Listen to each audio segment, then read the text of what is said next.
माझ्या प्रियांनो, कसे आहात? खूप थकून गेलात ना, असंच आहे का?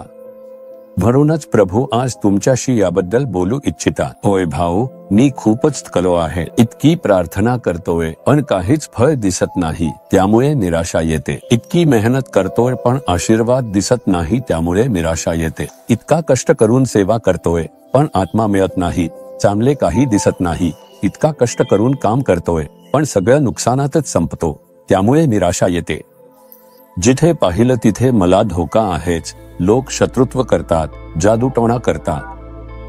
अशा प्रकारच्या संकटांमध्येच मी आहे. माझं आयुष्य असंच का, असं वाटून मन निराश झाले असं तुम्हाला वाटते का? प्रभू एक वचन सांगतात, नीतिसूत्रे 24:10 मध्ये, संकटकाली तुझे धैर्य खचले तर तुझी शक्ती अल्प होय. आपत्तीच्या काळात तू निराश झाला तर तुझी ताकद कमी झाली आहे. मग काय करायला हवं? आपत्तीच्या काळात निराश व्हायचे नाही, धैर्याने उभं राहा.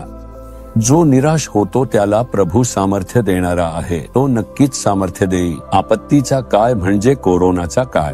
आपत्ती आली की जगभरातील बहुतेक लोक मरण पावतात. त्याचं कारण तुला माहित आहे का? कोरोना नावाचा व्हायरस नाही, त्यात मरण पावलेल्यांपैकी काही लोक भीतीमुळेच मरण पावले, असं अभ्यासकांनी सांगितलं आहे. भीतीमुळे, अरे बापरे, काहींना त्या रोगजंतूने स्पर्शही केला नाही तरीही ते मरण पावले. काहींनी घाबरून आत्महत्या केली. धोकादायक परिस्थिती येते असं वाटून ते खचून गेले. काही लोकांना त्या संकटाचा सामना करता येत नाही. परीक्षा आली की काही जण अडकतात. त्यांना त्या परिस्थितीला सामोरे जाण्याचं धैर्य नसतं. एखादी समस्या आली की काही जण लगेच खचतात. धोक्याच्या काळात खचून जाऊ नका. मग काय करायचं? दावीदवर एक संकटाचा काळ आला. त्याची पत्नी, मुले, मालमत्ता सगळं शत्रूंनी लुटून नेलं.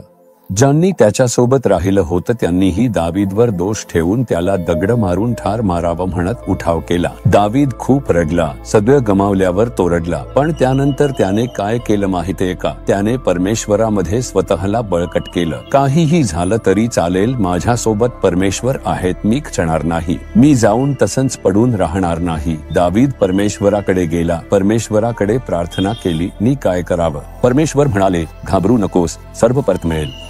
त्या धोकादायक परिस्थितीत खचून जाता त्याने स्वतःला बळकट केलं आणि उठून उभा राहिला. येशू देखील तुमच्या सोबत आहे. खचून जाऊ नका. हे तुमच्यासाठी धोकादायक काळ आहे. तुमच्या कुटुंबासाठी, व्यवसायासाठी, नोकरीसाठी ही परिस्थिती खरोखरच धोकादायक आहे, पण या काळात धैर्याने राहा. येशू माझ्या सोबत आहेत ना, म्हणून मी धैर्याने आहे.